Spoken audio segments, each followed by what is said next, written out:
Have they made every concession? Of course they haven't. Should they have started the war? Of course they haven't. But we're making progress, Kristen. And what I admire about the president in this moment is he's not asking 3.5 years ago. He's not, trying to focus on every nitpicky detail of how this thing started 3.5 years ago.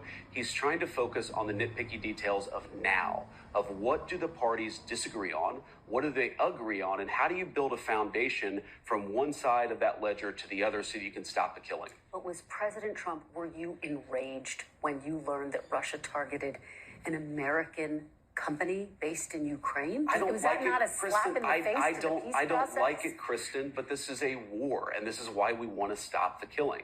The Russians have done a lot of things that we don't like. A lot of civilians have died. We've condemned that stuff from the get-go. And frankly, President Trump has done more to apply pressure and to apply economic leverage to the Russians, certainly than Joe Biden did for 3.5 years when he did nothing but talk, but do nothing to bring the killing to a stop. So you ask me what I'm enraged by. What I'm enraged by is the continuation of the war. What I'm enraged by is a presidency and Joe Biden who for 3 years did nothing to end the killing. What I'm actually excited about right now is that we have a president who's engaging in energetic diplomacy to try to stop the killing. That's as it should be. I think the American people should be proud of it. And whatever the outcome of this, whether the war ends in 3 months or 6 months or hopefully not beyond, but maybe, we should be proud that we have a president who's trying to stop the killing. He's done it, by the way, 6 wars that the president has brought to a close all over the world. This would be the 7th. It's the most complicated, but we're trying despite that. I had the opportunity to interview Secretary Rubio last week, and he said